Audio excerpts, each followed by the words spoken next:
चलिए भाई, हम लोग आगे स्टार्ट करते हैं। केमिकल कोऑर्डिनेशन और इंटीग्रेशन चैप्टर को कंटिन्यू करते हैं।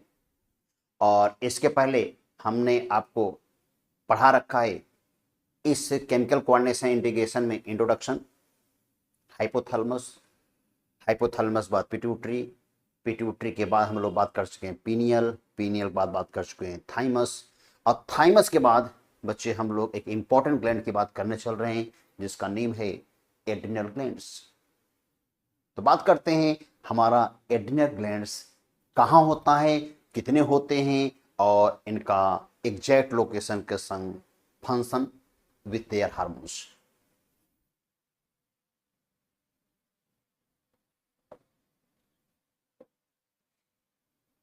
सबसे पहले हम लोग बात करते हैं इनका लोकेशन।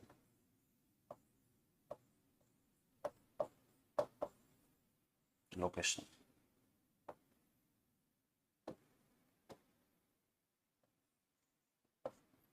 बच्चे थाइमस ग्लैंड के बाद हम लोग स्टार्ट किए हैं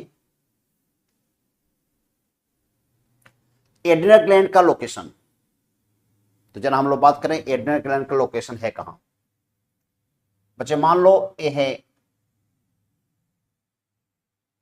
अपना किडनी,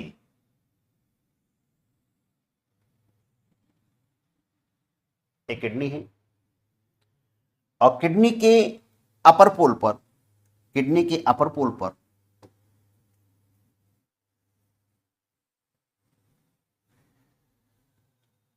ये है एड्रिनल।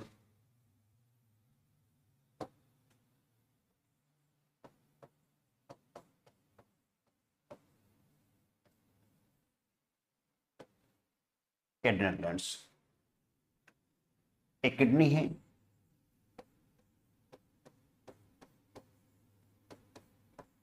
बच्चे किडनी का दूसरा नेम, सेकंड नेम रीनल। तो रीनल के अपर पोल पर, अगर रीनल के अपर पोल की बात करें तो रीनल के अपर पोल पर ए एड्रिनल ग्लैंड्स, और इसका दूसरा नाम हो गया सुप्रारीनल। सुप्रा मतलब ऊपर, किसके ऊपर, renal.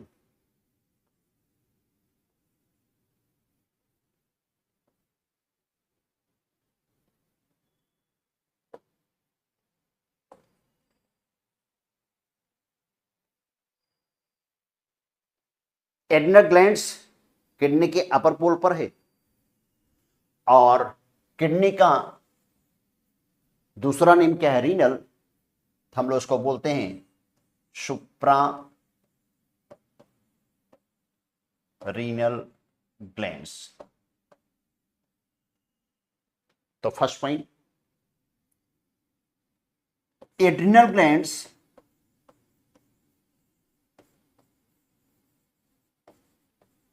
Are pair, a pair है, एंड कहां प्रेजेंट है, किडनी के अपर पोल पर, and present on upper pole of kidney, kidney के अपर पोल पर ये प्रेजेंट होता है। नेक्स्ट, एड्रिनल ग्लैंड्स के टू पार्ट्स, दो पार्ट होता है।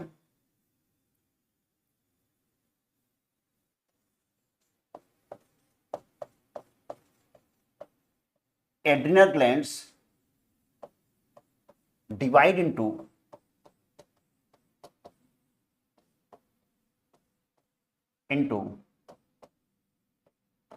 टू पार्ट, दो पार्ट डिवाइड है। देखिए अभी हम लोग क्या बात कर रहे थे,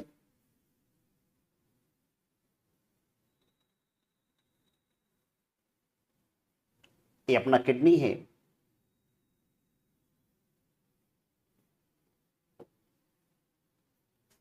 और ये रहा एड्रिनल।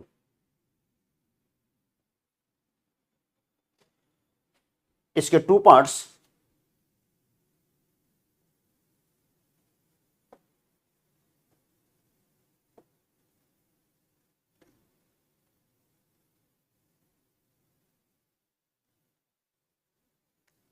अगर हम लोग एड्रिनल ग्लैंड्स का सेक्शन काटें तो जरा देखिए,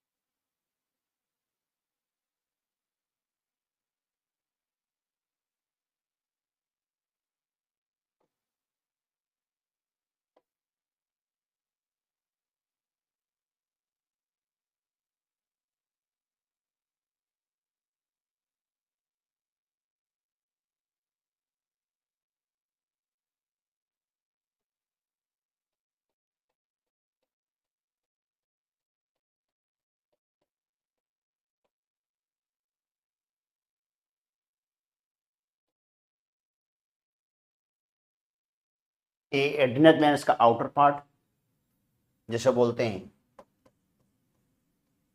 adrenal cortex, a inner part इसे बोलते हैं एड्रिनल मेडुला। बच्चे ख्याल करें, जो हम लोग इंट्रोडक्शन वाला पार्ट इस चैप्टर को जब स्टार्ट किए थे तो वहां मैंने आपको बताया था origin of endocrine glands in embryonic development. तो वहां मैंने आपको एड्रिनल ग्लैंड्स के विषय में बताया था, और बाकी जितनी भी ग्लैंड्स हैं, कौन से ग्लैंड एक्टोडर्म्स बना हुआ है, कौन से ग्लैंड मेसोडर्म्स बना हुआ है और कौन से ग्लैंड एंडोडर्म्स बना हुआ है, वहां मैंने आपको कुछ जुगाड़ बता रखा था, कुछ ट्रिक्स बताया था इनको याद रखने के लिए। अगर हम हमारा पहला लेक्चर इस चैप्टर का देखें, इंट्रोडक्शन वाला पार्ट, तो वहां पर मैंने आपको डिटेल बताया हुआ है, जिसको आप क्या करना है, आपको लर्न करके रखना है।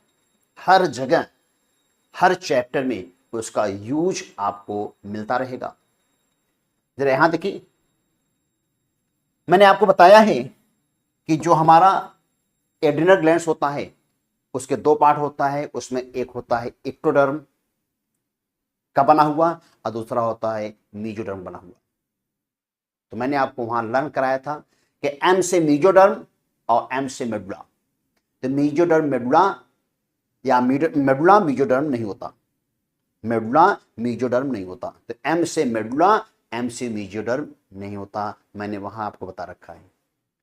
तो जरा ध्यान दें, एड्रिनल मेडुला ये होता है इक्टोडर्मल,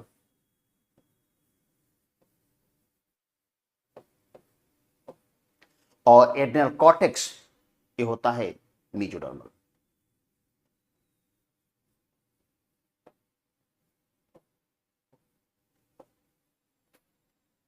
अब बच्चे हम लोग क्या करें, यहां से एक सेक्शन काटें जिसमें ये आपका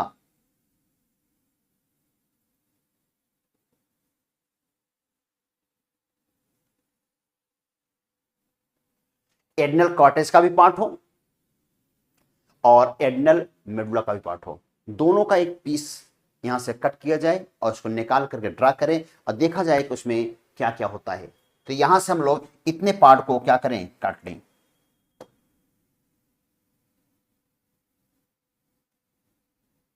यहां से इतने पार्ट को काट करके बाहर किया जाए।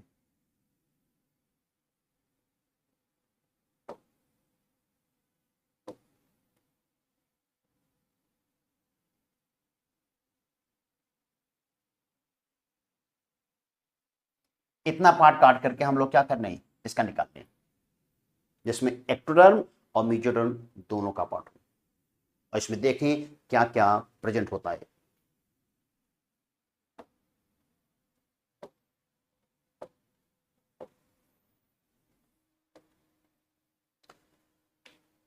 देखिए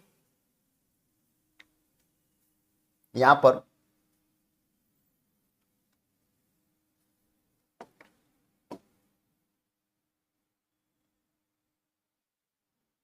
एक कॉर्टेक्स में कुछ ग्रुप ऑफ सेल्स होते हैं,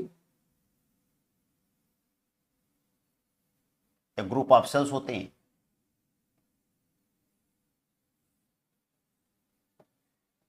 एक ग्रुप ऑफ सेल्स होते हैं।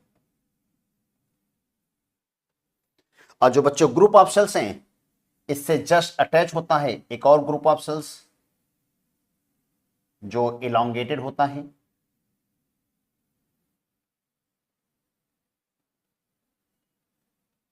या ऐसे बोले कॉलुमनर होता है।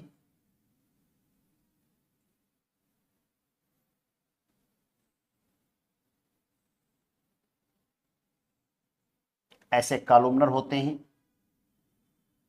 यहां पर भी सेल्स का ग्रुप है, बट इन दोनों में डिफरेंसेस है।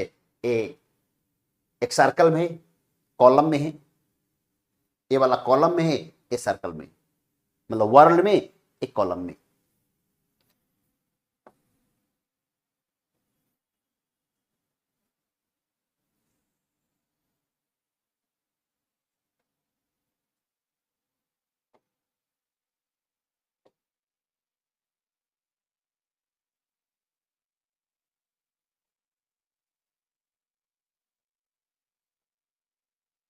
और यहां पर ग्रुप ऑफ सेल्स हैं कि जो प्रेजेंट हैं नेटवर्क के फॉर्म में, नेटवर्क के फॉर्म प्रेजेंट होते हैं।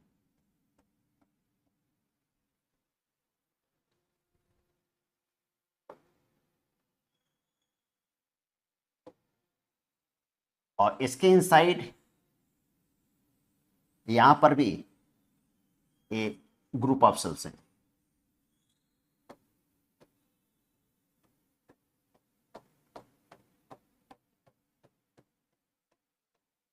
ग्रुप ऑफ सेल्स है। तो बच्चे ध्यान रहे, इतना पार्ट जो मैंने आपको ग्रीन कलर से बना के दिखाया है, ये पूरा पार्ट एड्रिनल कॉर्टेक्स के इनसाइड होता है।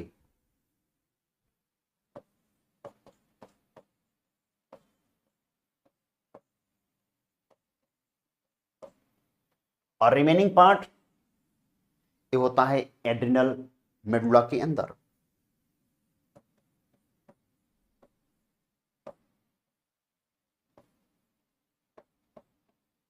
एड्रिनल मेडुला के अंदर यहां जरा देखिए, यहां जो हम लोग सेक्शन काटे हैं ना, इस सेक्शन में कॉर्टेक्स में ऐसे मैंने जो यहां आपको बना के दिखाया, ऐसे एक नहीं होगा, ऐसे एक नहीं होगा, ऐसे एक से ज्यादा होंगे, सैकड़ों के नंबर में। और यहां पर मैंने एक बनाया हुआ है, ऐसा नहीं कि मेडो वाले पार्ट में सिर्फ एक है, ऐसा नहीं होता। तो यहां पर आपको इतने पार्ट में सैकड़ों के नंबर होंगे, और यहां पर भी सैकड़ों के नंबर होंगे, बहुत सारे नंबर में इस होते। कहां पर? मेडुला में और कॉर्टेक्स में। देखिए, इसे हम लोग बोलते हैं जोना ग्लोमेरुलोसा, जोना ग्लोमेरुलोसा। इसे बोलते हैं जोना फैसिकुलाटा,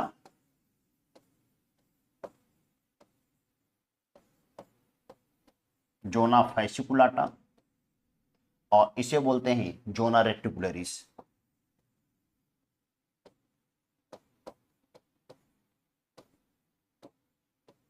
जोना रेटिकुलरिस, ये तीन टाइप के ग्रुप ऑफ सेल्स हैं। कहां पर? इस कॉर्टेक्स में।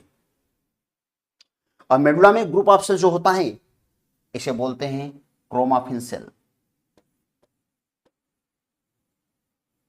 Chromaffin cell. बच्चे, इसके बाद हम लोग वन बाय वन स्टार्ट करते हैं। सबसे पहले बात करते हैं एड्रिनल कॉर्टेक्स की।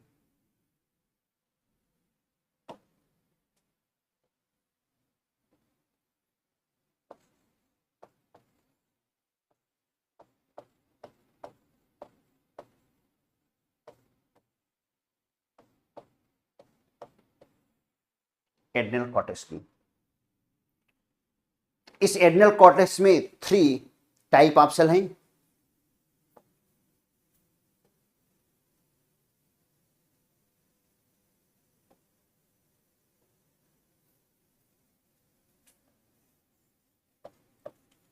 फॉलोइंग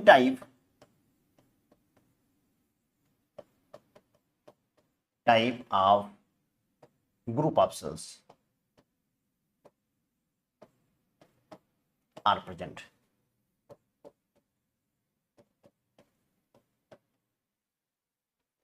इसमें फर्स्ट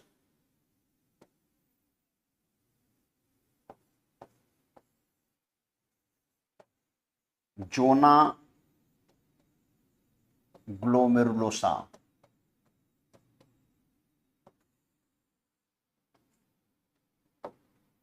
देखिए ये जोना ग्लोमेरुलोसा ये करता क्या है? They secrete A group of steroid hormones, they secrete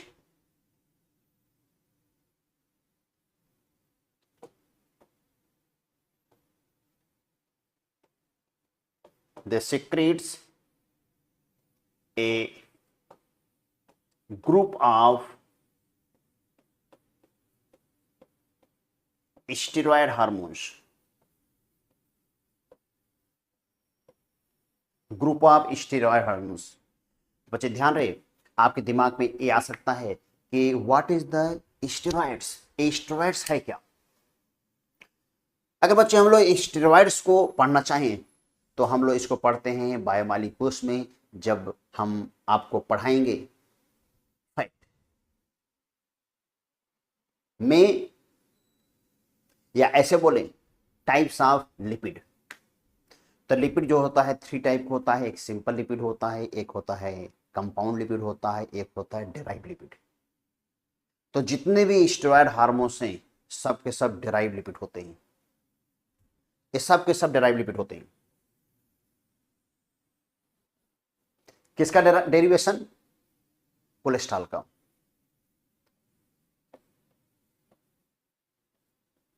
steroid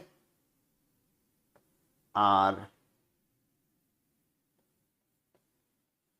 derived from cholesterol. और हम लोग जानते हैं कि कोलेस्ट्रॉल क्या होता है। Cholesterol they are the part of lipid. तो इसी कोलेस्ट्रॉल का डेरिवेटिव्स क्या होता है? स्टेरॉइड्स। तो जोना ग्लोमेरुलोसा ये क्या सीक्रेट करता है? Group of steroids. पार्टिकुलर किसी एक स्टेरॉइड्स की बात नहीं हो रही, बल्कि बहुत सारे छोटे छोटे स्टेरॉइड्स मिल करके जो ग्रुप बना रहे हैं उसे बोलते हैं कार्ड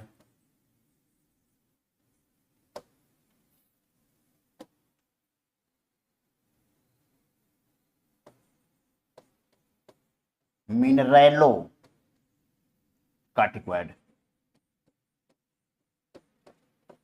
तो मिनरेलो कार्टिकॉइड नाम का ग्रुप ऑफ स्टेरॉयड हार्मोन्स का सिक्रीशन ये कौन करता है? Zona glomerulosa. और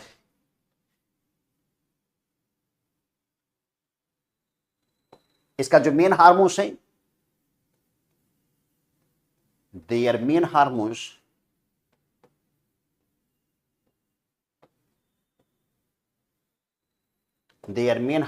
called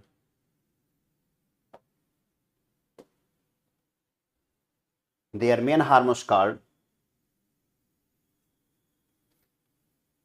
एल्डोस्टेरॉन।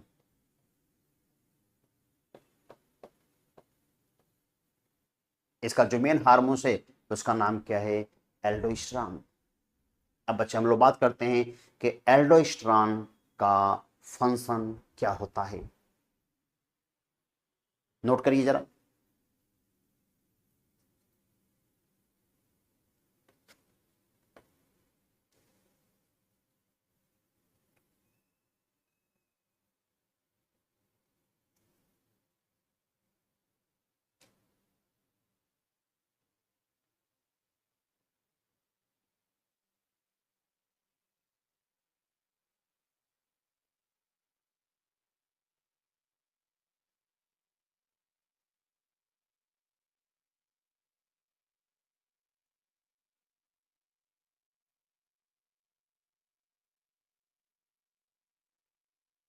देखिए हम लोग बात कर रहे हैं एल्डोस्टेरॉन का function.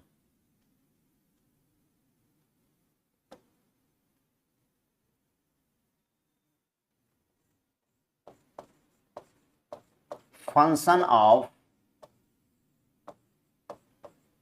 Aldosterone.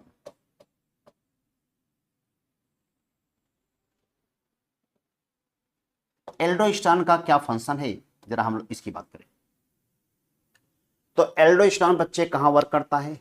Aldosterone work on nephron के डिस्टल पार्ट पर।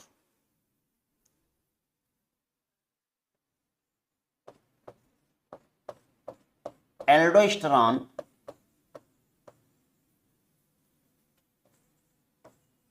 Worked on distal part of nephron, distal part of nephron, nephron की डिस्टल पार्ट पर वर्क करता है कौन? एल्डोस्टेरॉन। नेफ्रॉन का डिस्टल पार्ट, जिसमें इसे हम लोग बोलते हैं डीसीटी, डिस्टल कन्वोल्यूटेड ट्यूब्यूल्स, और इसे बोलते हैं कलेक्टिंग डक्ट। Collecting duct. अब इस नेफ्रॉन के बाहर चले, डिस्टल पार्ट के बाहर चले, तो इस एरिया या साइड में क्या है? एक्स्ट्रा सेलुलर स्पेस है, और उस एक्स्ट्रा सेलुलर स्पेस में क्या भरा होगा? Extra cellular fluid. Extra cellular fluid ये प्रेजेंट है।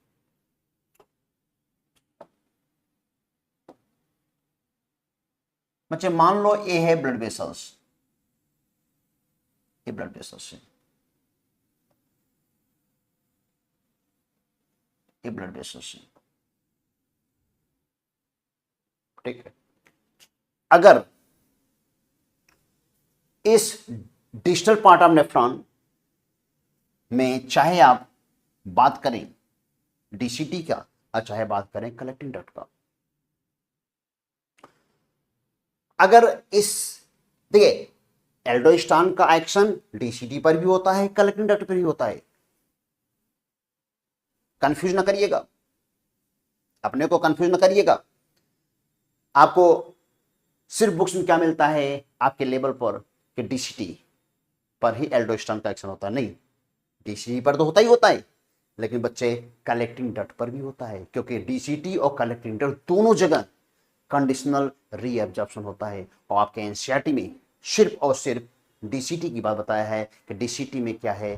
Conditional reabsorption. इन कहां पर? एस्क्रिटी सिस्टम, जो हम लोग आगे वाले चैप्टर में पढ़ेंगे। अब अगर मान लो डीसीटी में जो फिल्ट्रेट आया, अगर बच्चे उस फिल्ट्रेट में सोडियम आयन का अमाउंट ज्यादा है, सोडियम आयन का अमाउंट ज्यादा है, तो सोडियम आयन को क्या करेगा? ये सोडियम आयन को रीएब्जॉर्ब कराएगा। इस फिल्टर से कहां भेजेगा? फिल्टर से भेजेगा सोडियम आयन को in the blood.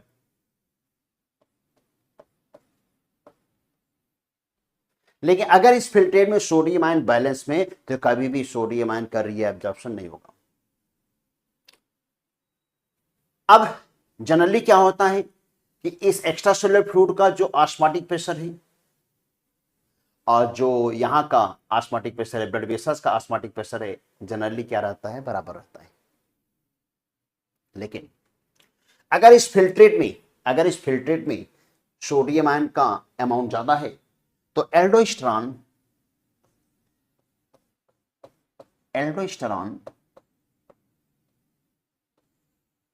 Sodium ion का रीएब्जॉर्प्शन कराएगा। कहां से? डीसीटी से, बोले तो डिस्टल पार्ट ऑफ नेफ्रॉन से, कहां पर? ब्लड में। बच्चे ध्यान रहे कि सोडियम आयन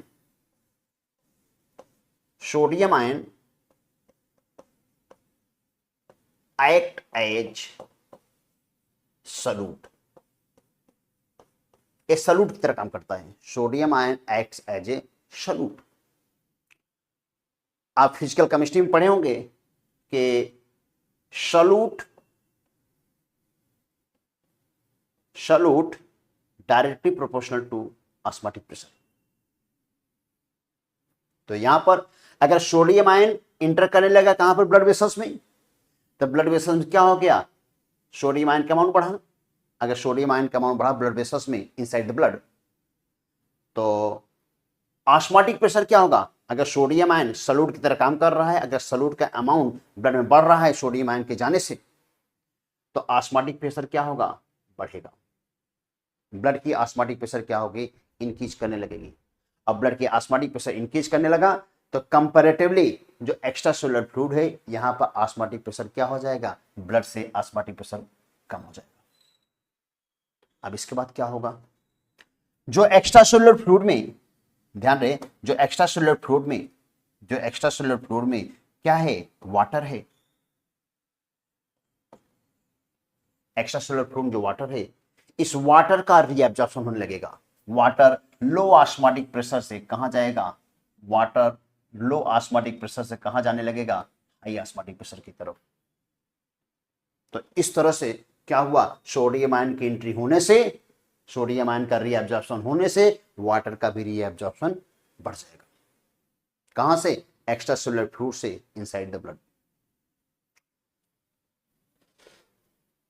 तो अगर यहां पर सोडियम आयन इंटर किया, ऑस्मोटिक प्रेशर भी क्या हो जाएगा, बढ़ जाएगा।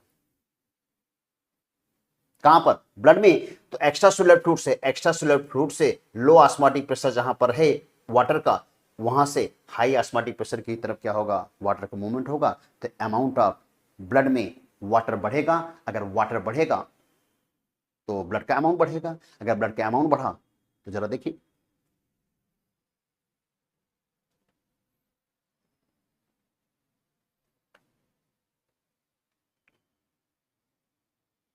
Aldosterone increases sodium ion reabsorption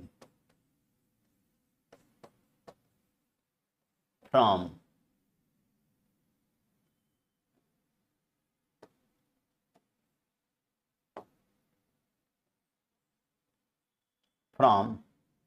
nephron to blood vessels,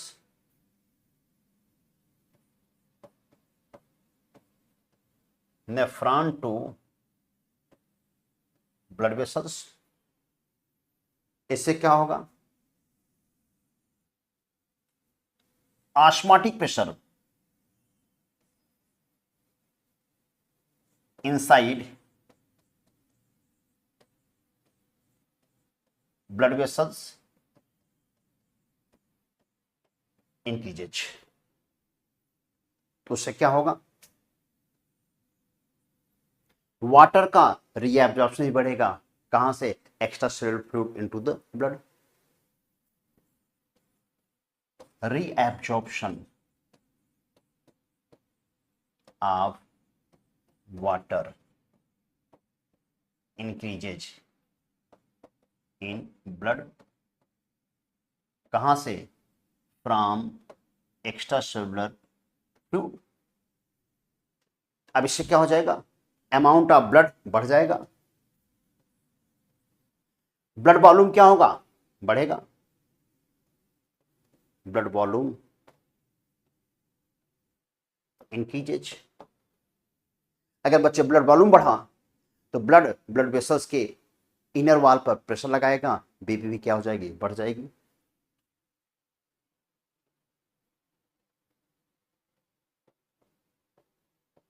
blood pressure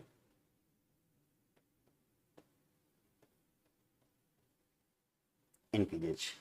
बच्चे मजे की बात क्या है, यही वजह होता है अगर कोई हाइपरटेंशन वाला कोई पेशेंट है उसे हम नमक नहीं खिलाते, क्योंकि अगर नमक आपने दिया, NaCl दिया, तो उसके एलिमेंट्री कैनाल में फूड के डाइजेशन के संग NaCl आयोनाइज हो जाएगा और सोडियम आयन क्या होगा, वहां से रीअब्जॉर्ब होकर के ब्लड में जाएगा। और जैसे ब्लड में जाएगा तो ब्लड में सोडियम आयन का अमाउंट बढ़ने से, ब्लड में सोडियम आयन के अमाउंट बढ़ने से ब्लड के अंदर का ऑस्मोटिक प्रेशर क्या होगा, बढ़ जाएगा। तो ब्लड वेसल्स के बाहर जो एक्स्ट्रा सेलुलर फ्लूइड है उसमें जो वाटर है, वाटर क्या होगा, ब्लड इंटर करने लगेगा।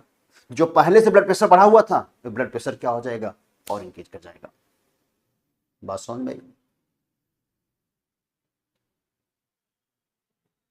नेक्स्ट आगे, ये तो सोडियम आयन की एंट्री करने से, बोले तो एल्डोस्टेरोन की वजह से ऐसा हुआ। Next, aldosterone also increase the excretion of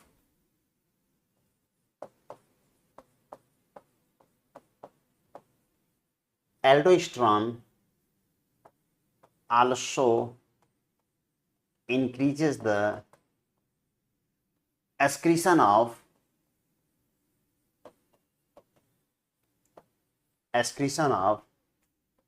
potassium ion and phosphate ion from blood to filtrate। Filtrate बोले तो नेफ्रॉन के अंदर, नेफ्रॉन के अंदर।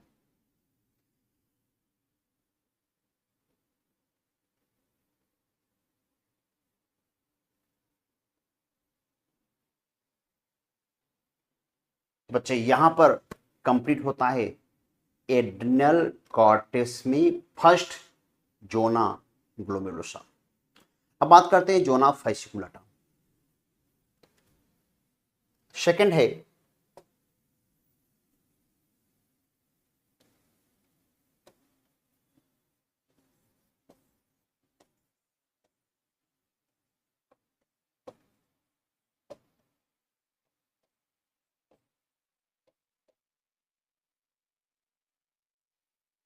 जोना फैसिकुलाटा। देखिए जोना फैसिकुलाटा क्या होता है,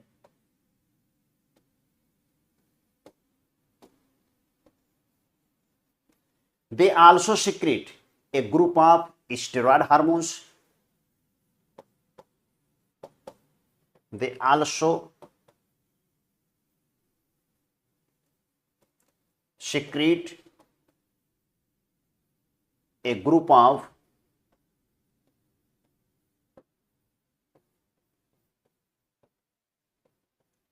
steroid hormones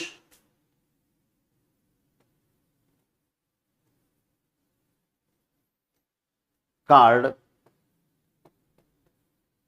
उस ग्रुप ऑफ स्टेरॉयड हार्मोन्स को हम लोग क्या बोलते हैं, उस ग्रुप ऑफ स्टेरॉयड हार्मोन्स को हम लोग बोलेंगे called glucocorticoid.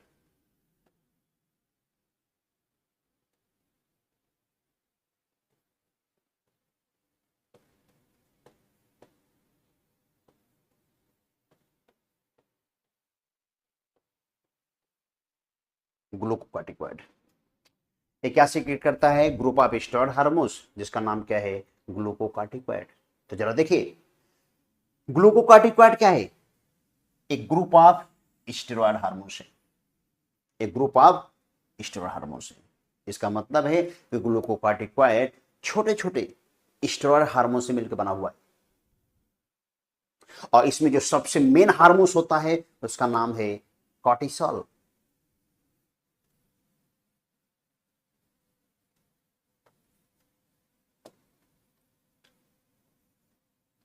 Their main hormones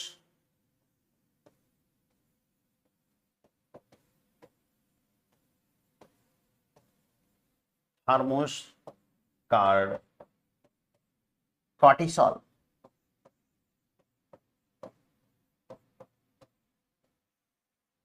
main hormones क्या है, कॉर्टिसोल।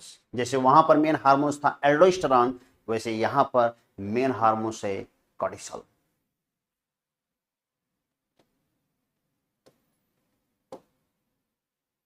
बात करते फंक्शन।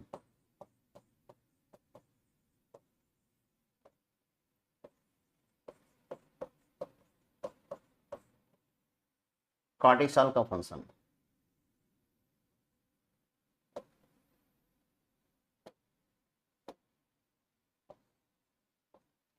ध्यान रहे जो कॉर्टिसोल होता है ये कॉर्टिसोल करता क्या है, ये कार्बोहाइड्रेट की मेटाबॉलिज्म को इंक्रीज करता है जिससे ब्लड में ग्लूकोज के लेवल बढ़ जाए। Cortisol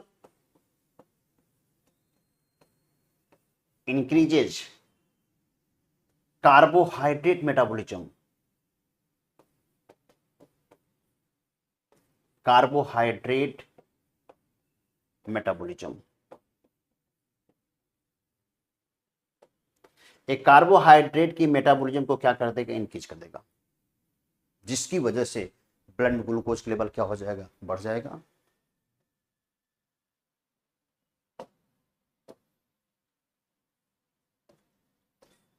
increases blood glucose level, blood में ग्लूकोज लेवल क्या हो जाता है, बढ़ जाता है। कॉर्टिसोल क्या करता है, ब्लड में ग्लूकोज को बढ़ा देता है। नेक्स्ट, दूसरा function, cortisol act as immune suppressive agents, act as immune suppressive agents. Immune suppressive agents की तरह काम करता है। तो बच्चे ध्यान रहे कि अगर कोई आर्गन का ट्रांसप्लांटेशन होता है तो आर्गन के ट्रांसप्लांटेशन के टाइम पर कॉर्टिसोल का इंजेक्शन दिया जाता है।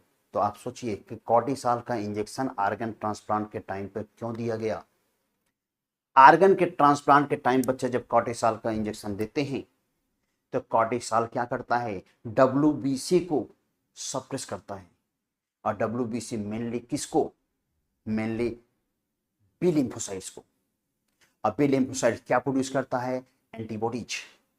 और एंटीबॉडी जब प्रोड्यूस या एंटीबॉडी का प्रोडक्शन कम होगा, जिसके बॉडी में कॉर्टिसोल का इंजेक्शन दिया गया है उसकी बॉडी में एंटीबॉडीज का प्रोडक्शन क्या हो जाएगा, कम हो जाएगा। तो जब कोई आर्गन का ट्रांसप्लांट किया गया होगा तो जो रिसीवर है जिसकी बॉडी में आर्गन ट्रांसप्लांट किया गया है उसकी इम्यून सिस्टम ऑलरेडी वीक है कॉर्टिसोल का इंजेक्शन देने की वजह से, तो आसानी से उसकी बॉडी क्या कर सकती है, आर्गन को रिसीव कर सकती है।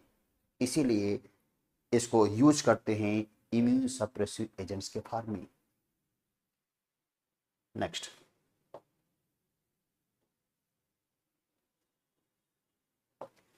कॉर्टिसोल और क्या करता है, act as anti inflammatory agents,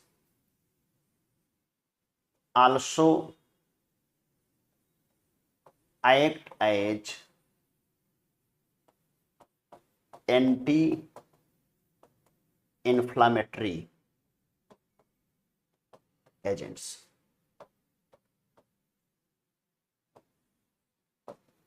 cortisol और क्या करता है, आरबीसी फॉर्मेशन को इंगेज करता है और डब्ल्यूबीसी क्या करता है, सप्रेस करता है। स्टिमुलेट आरबीसी फॉर्मेशन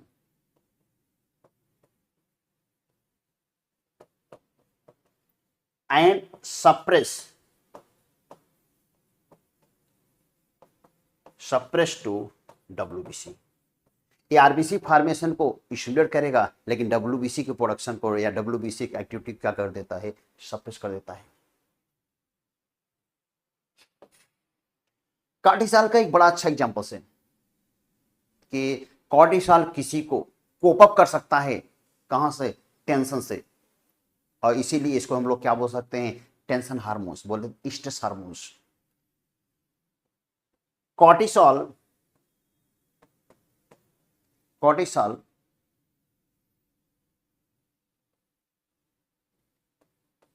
कोप अप, कॉर्टिसोल कोप अप, ये कोप अप करता है फ्रॉम स्ट्रेस। इसी वजह से इसको हम लोग क्या बोलते हैं, hence called stress hormones.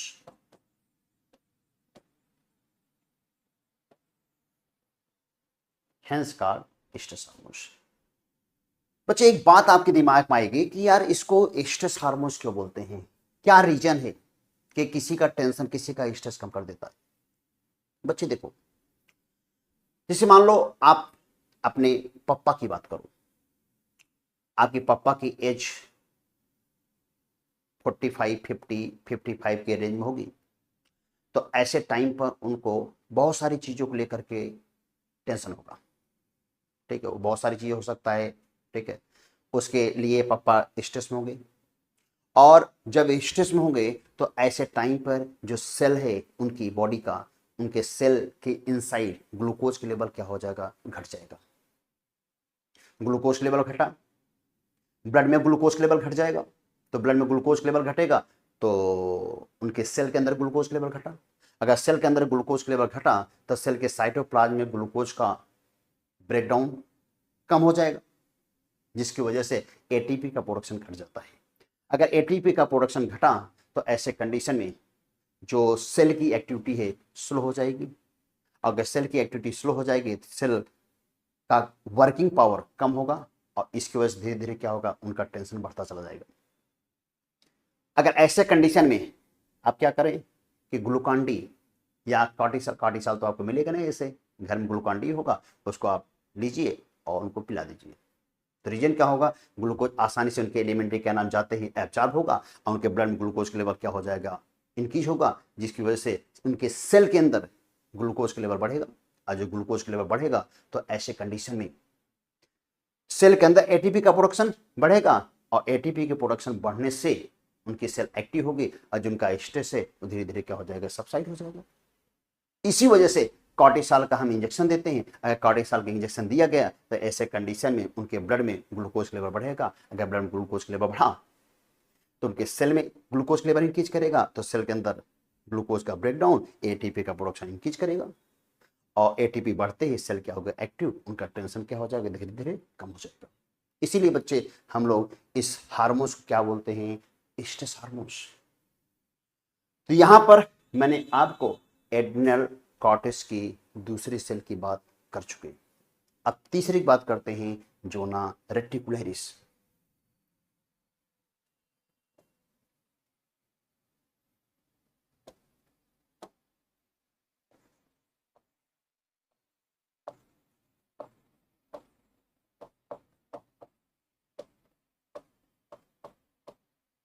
Zona reticularis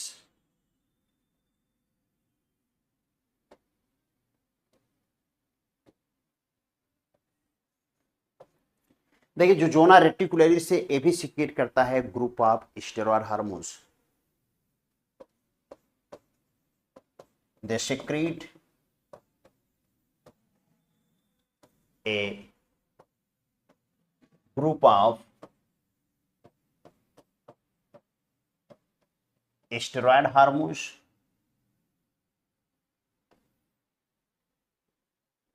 जिसे हम लोग क्या बोलते हैं, कॉल्ड सेक्स हार्मोन्स।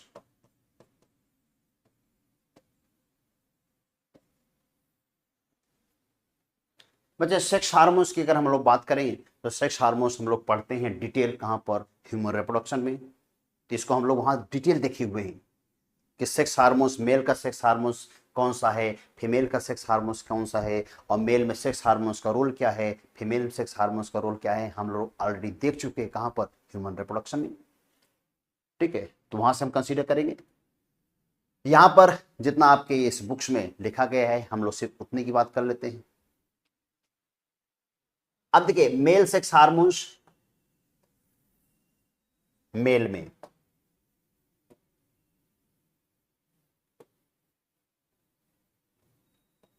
मेल में, और मेल सेक्स हार्मोन्स कहां पर, फीमेल में। मेल फीमेल में मेल सेक्स हार्मोन्स की बात करें, देखिए ये हार्मोन्स है कौन सा, हम लोग जानते हैं एंड्रोजन।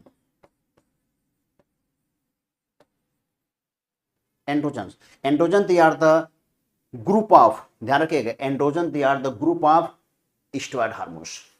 कहां पर, मेल में। और इसका मेन हार्मोन्स कौन सा है, इसका मेन हार्मोन्स है टेस्टोस्टेरोन। इसका मेन हार्मोन्स कौन सा है, टेस्टोस्टेरोन। टेस्टोस्टेरोन। फीमेल में जो सेक्स हार्मोन्स है उसका नाम है ईस्ट्रोजन, और प्रोजेस्टेरॉन। बचे एस्ट्रोजन का मेन हार्मोन्स, उसका नाम है एस्ट्राडायोल।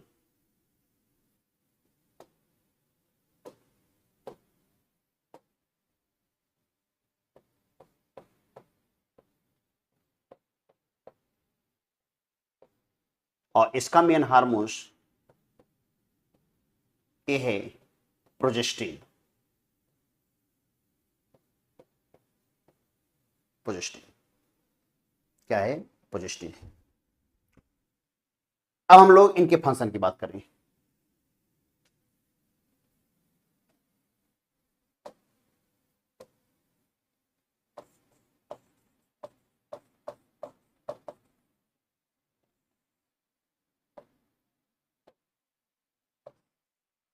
फंक्शन में चाहे हम एंड्रोजन्स की बात कर लें और चाहे ईस्ट्रोजन प्रोजेस्टेरॉन की बात कर लें, बोले तो सेक्स हार्मोन्स की। The sex hormones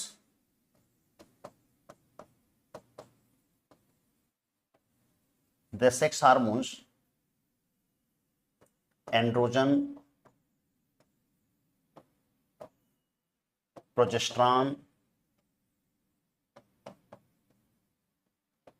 एस्ट्रोजन, ये करेगा क्या? After puberty increases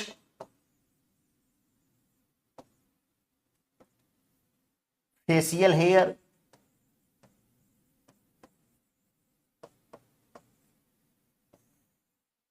face hair जैसे बियर्ड, मुस्टैच, एक्जिला हेयर,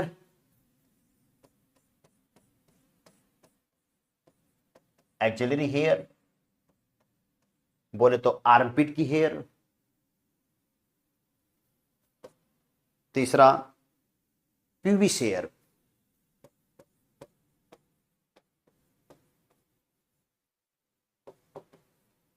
कब?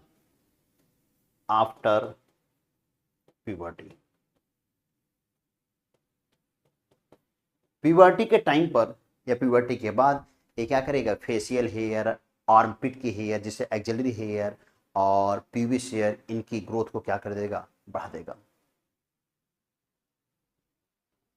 इन सब की ग्रोथ इंक्रीजेस, ऐसे लिख लें, ग्रोथ। किसका growth? Facial hair, axillary hair, pubis hair after puberty क्या हो जाएगा? इंक्रीज कर जाएगा। अब यहां पर हम लोग एड्रिनल ग्लैंड्स का एक पार्ट कंप्लीट करते हैं जिसका नाम है एड्रिनल कॉर्टेक्स। दूसरे पार्ट की बात करें एड्रिनल मेडुला।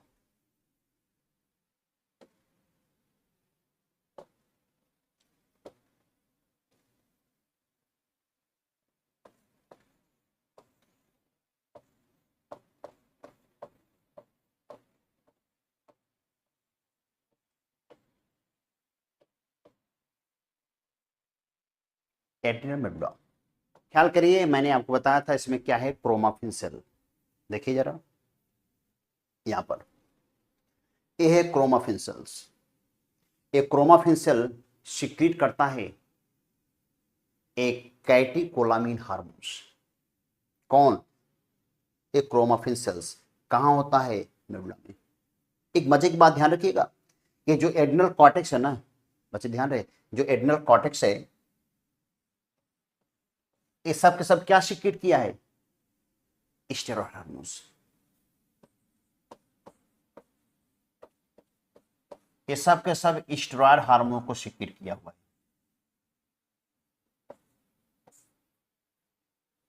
और चाहे इसकी बात कर ले, चाहे इसकी बात कर ले, चाहे इसकी बात कर ले, बट जो एड्रिनल मेडुला है ना, ये अमीनो एसिड का बना हुआ hormones.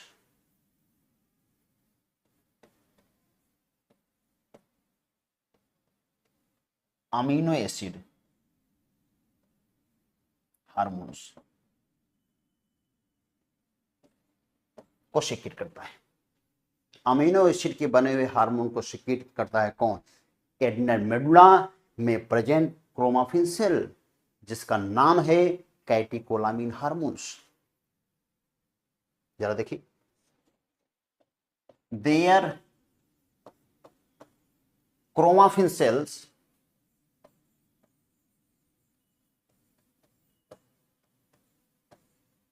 their chromaffin cell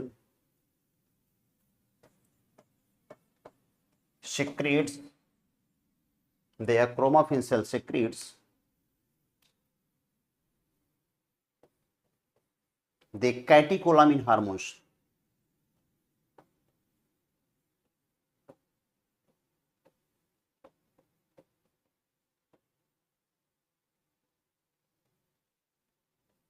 catecholamine hormones. अब बच्चे सवाल आया कि व्हाट इज द कैटिकोलामिन, ये कैटिकोलामिन है क्या। अगर हम लोग इस कैटिकोलामिन की बात करें कि कैटिकोलामिन क्या होता है, जरा हम लोग उसको देखें।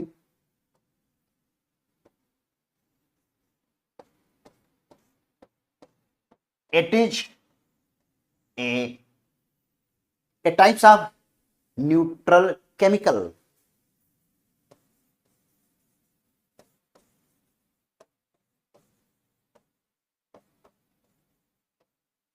एक न्यूट्रल केमिकल होता है जिसमें क्या क्या आता है,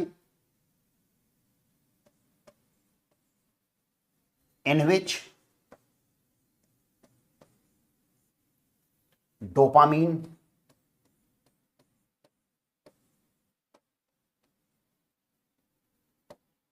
एड्रेनालिन, नॉरएड्रेनालिन,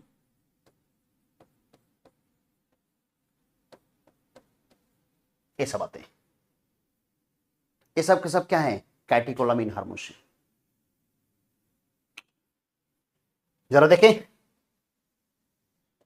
ये है ऑर्थोहाइड्रोक्सीफिनॉल।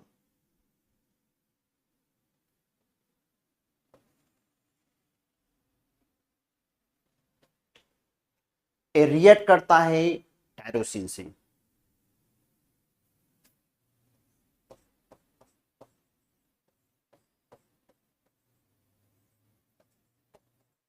अमाइनो एसिड से।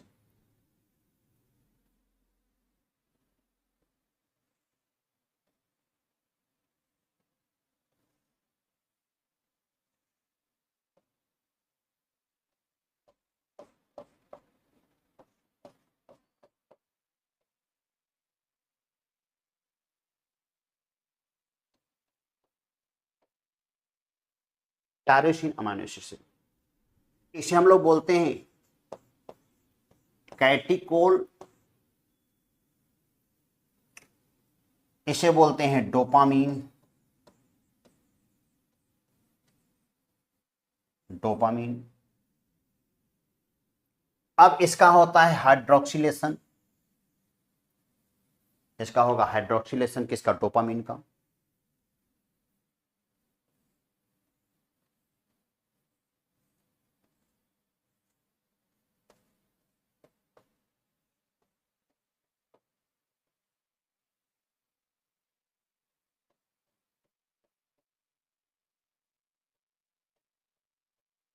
तो बन जाता है नॉरएड्रेनालिन।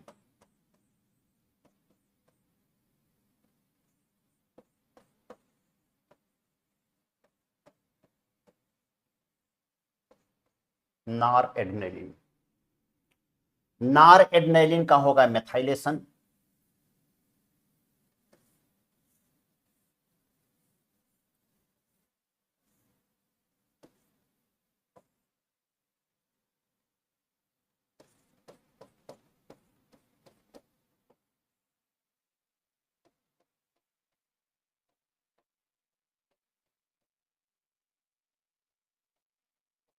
इसका होता है मेथाइलेशन, तो बनता है adrenaline.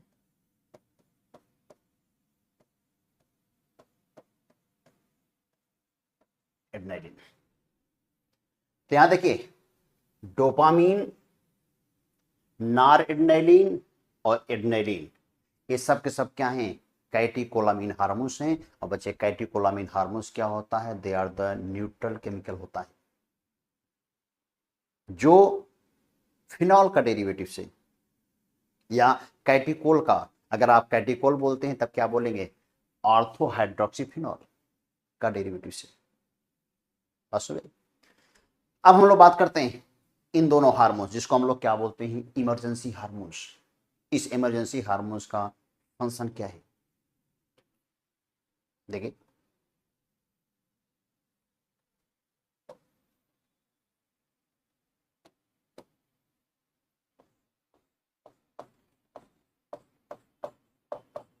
Function of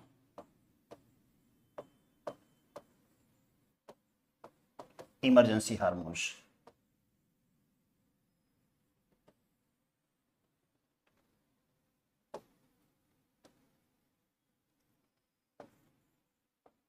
adrenaline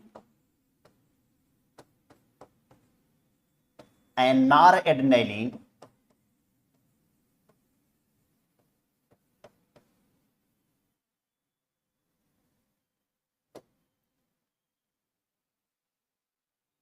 adrenaline और noradrenaline are called emergency hormones।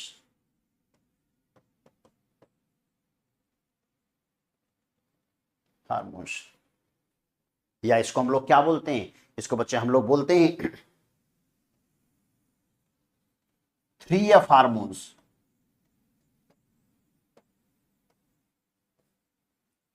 3F hormones. First F fear, fight and flight.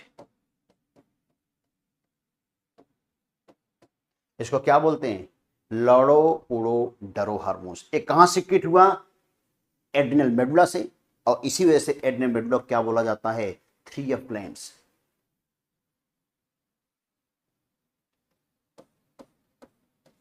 Hence adrenal medulla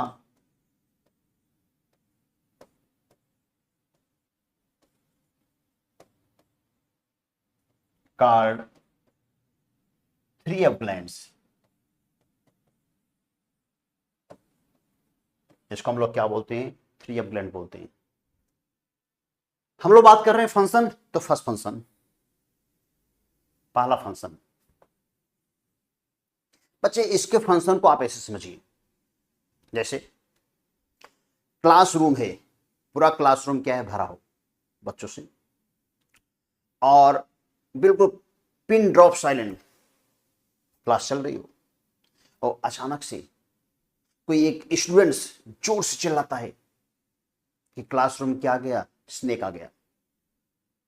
तो सोचिए, जैसे जोर से चिल्लाया और जो गेट है वो क्या है, क्लोज हो, तो सबसे पहले आपकी क्या एक्टिविटी आएगी, सबसे पहले एक्टिविटी आएगी कि आप जैसे आवाज को सुने, आप फट से क्या करेंगे, अपने पैर को ऊपर कर लेंगे फर्नीचर से, कि मुझे स्नेक बाइट न कर ले।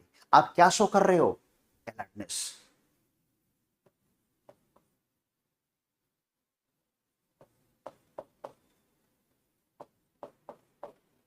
क्या शो कर रहे हो, अलर्टनेस। जो स्नेक आया कहीं आपको बाइट न कर ले। दूसरा फंक्शन, अब उसके बाद पैर को पहले ऊपर कर लिए, अपने सेफ कर लिए, फिर उसके बाद आप आंखें फाड़ फाड़ करके, मतलब उस समय आप ये नहीं देखोगे कि आंखें बंद हो रही हैं, आप उसमें ये ध्यान ध्यान दोगे कि जो बोला है स्नेक आया है, आया गया किधर, उसमें आपकी आंखें खुली रह जाएंगी, और बिल्कुल आप खोजोगे आया है स्नेक तो कहां पर है। मतलब क्या, उस समय आपकी प्यूपिल क्या हो चुकी है, डायलेट, प्यूपिल आपकी क्या रहेगी, डायलेट। नेक्स्ट, सोचो इतने लोग बैठे हैं क्लास में, अगर किसी का पैर से स्नेक टच हो जाए तो सोचिए उसकी क्या कंडीशन होगी, उसके सारे के सारे रोटे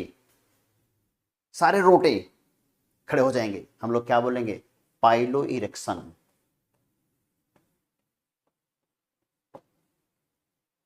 पाइलो इरेक्शन, बिल्कुल आप इस चीज को अज्यूम करिए इसका सारा फंक्शन, इमरजेंसी हार्मोन्स के सारे फंक्शन आप एक्सप्लेन कर सकते हो।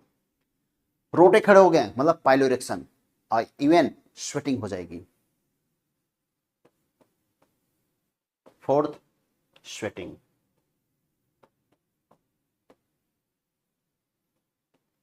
फिफ्थ, उसका हार्ट बीट,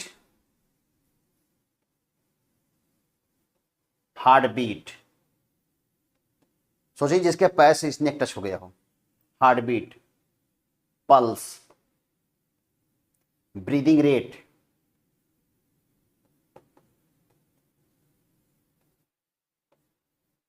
ब्लड प्रेशर, ये सब क्या हो चुका होगा, ये सब सब बढ़ चुका होगा। अब इस सारी एक्टिविटी को करने के लिए एनर्जी की रिक्वायरमेंट, तो ये इमरजेंसी हार्मोन और क्या कर सकता है, ग्लाइकोजन को ब्रेक करा सकता है।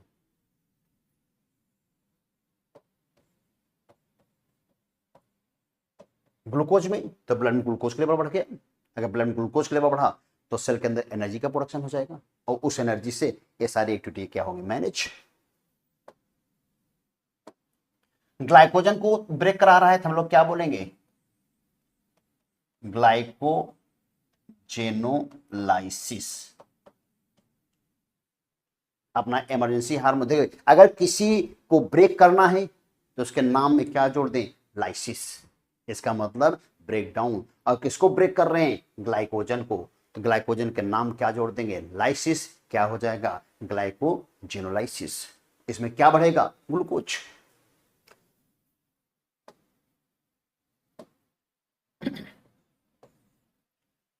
और क्या ब्रेक कर सकता है, लिपिड को,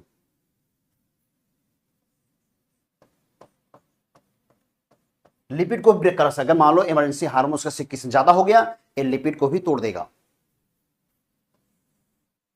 किसमें, फैटी एसिड प्लस ग्लिसरॉल में, फैटी एसिड ग्लिसरॉल में तोड़ देगा। कौन, इमरजेंसी हार्मोन्स। कब, जब एक्सेस निकला इमरजेंसी हार्मोन बॉडी में, तब। इसे क्या बोलेंगे, लाइपोलाइसिस। टारगेट क्या है, ग्लूकोज को इंक्रीज करना। और क्या कर सकता है, प्रोटीन को भी तोड़ सकता है। अगर ये इमरजेंसी हार्मोन्स एक्सेस सीक्रेट हुआ इमरजेंसी टाइम पर, तो ग्लाइकोजन को तोड़ेगा, साथ ही साथ किसको ब्रेक कर देगा, लिपिड को भी तोड़ सकता है, प्रोटीन को भी तोड़ सकता है। अगर प्रोटीन टूटा क्या बनेगा, अमाइनो एसिड। हम लोग क्या बोलेंगे, प्रोटियोलिसिस।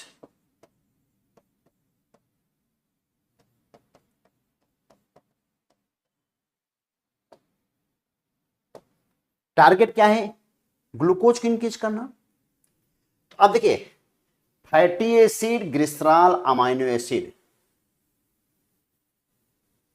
हमेशा ग्लूकोज का फॉर्मेशन ऐसे याद रखिए, हमेशा ग्लूकोज का फॉर्मेशन ग्लाइकोजन के ब्रेकडाउन से होता है। लेकिन अगर ग्लूकोज का फॉर्मेशन किसी नए सब्सटेंस से हो, ग्लूकोज का फॉर्मेशन, तो जरा देखिए यहां नया सब्सटेंस क्या है, amino acid, fatty acid, glycerol. अगर किसी नए सब्सटेंस से ग्लूकोज का फॉर्मेशन हो रहा हो,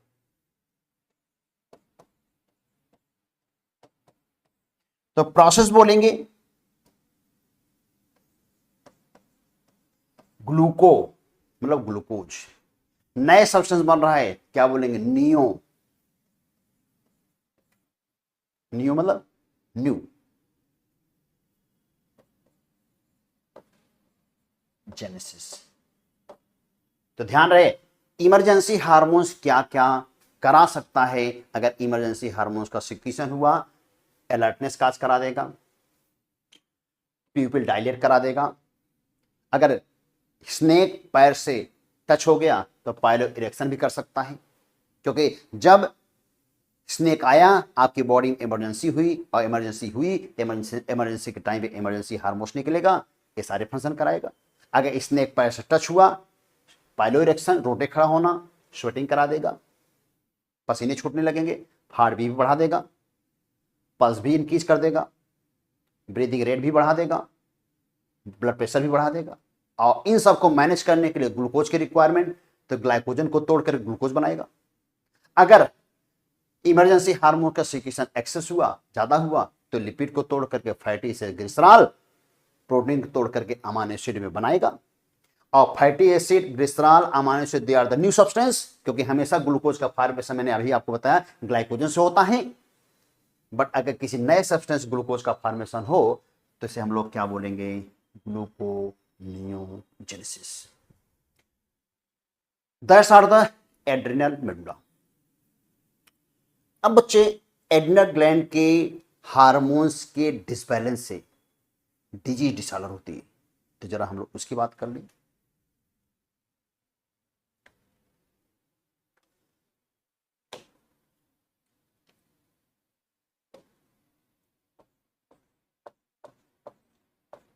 disorder of adrenal glands.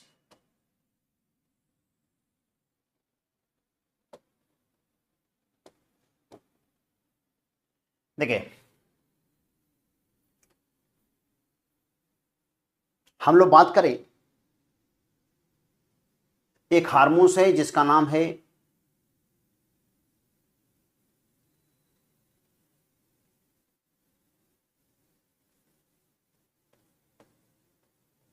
Aldosterone,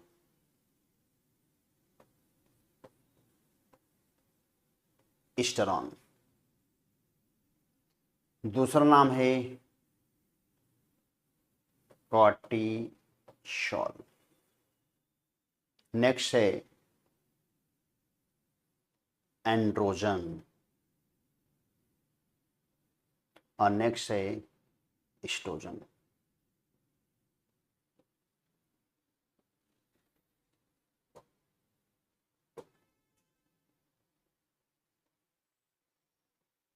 अगर एल्डोस्टेरोन का सीक्रेशन एक्सेस हुआ तो क्या बोलेंगे, हाइपर सीक्रेशन।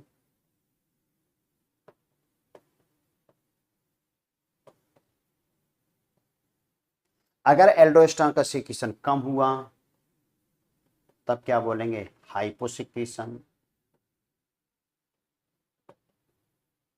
ऐसे बच्चे, अगर कॉर्टिसोल का सीक्रेशन कम हुआ तो बोलेंगे हाइपोसीक्रेशन कॉर्टिसोल का।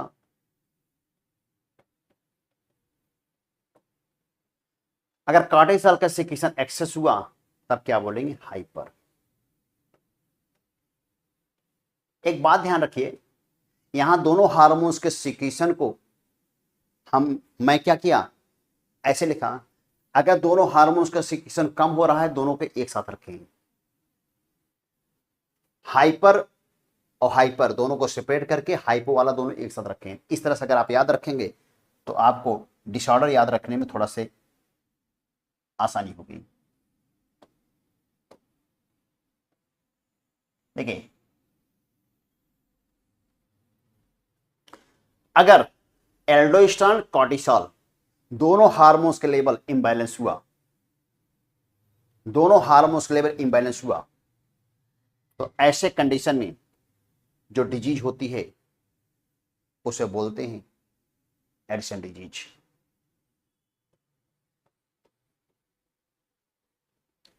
क्या बोलेंगे, एडिशन।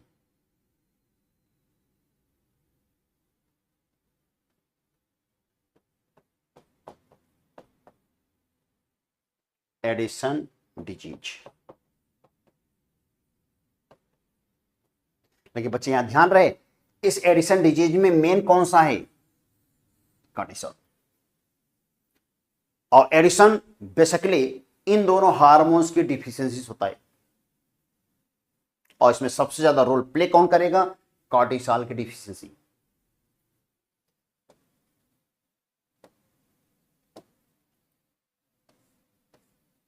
अगर एडिशन डिजीज का सीक्रेशन बढ़ा तो हम लोग बोलेंगे कौन सी डिजीज,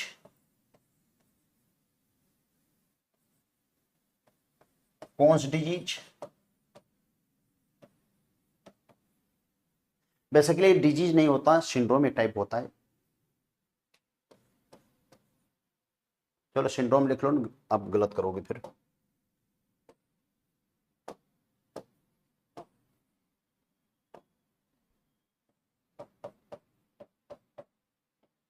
सिंड्रोम, सिंड्रोम क्या होता है? Group of symptom. अगर ऐसे कॉर्टिसोल का सीक्रेशन एक्सेस हुआ तो जो सिंड्रोम होता है उसका नाम है Cushing syndrome, Cushing syndrome. Next, अगर एंड्रोजन का सीक्रेशन फीमेल में ज्यादा हुआ, एंड्रोजन इंक्रीजेज इन फीमेल। देखिए मेल में एंड्रोजन की वजह से क्या आता है? बियर्ड, मुस्टैच आता है। लेकिन अगर किसी फीमेल में एंड्रोजन का लेवल क्या हो जाए? इंक्रीज कर जाए,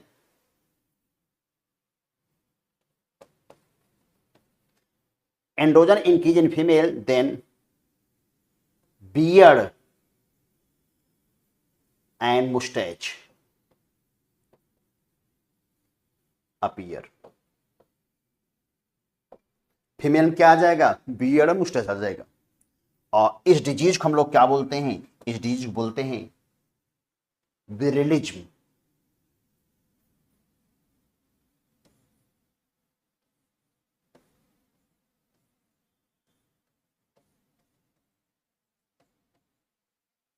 विरिलिज्म।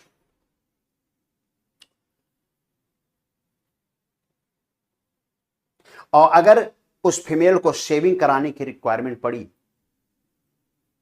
विलिंग प्रोमिनेंट हो गया है, शेविंग कराने की रिक्वायरमेंट है, तो ऐसे कंडीशन में फीमेल में ओवुलेशन नहीं होगा, female becomes infertile.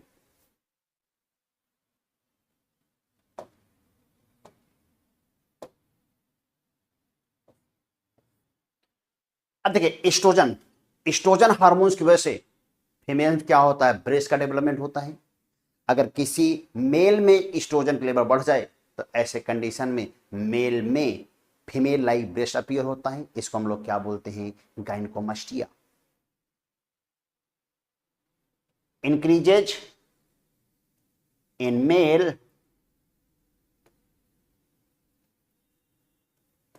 Then female like breast appear in male। और इस कंडीशन में बच्चे हम लोग क्या बोलते हैं? इस कंडीशन में बोला जाता है गायनेकोमास्टिया।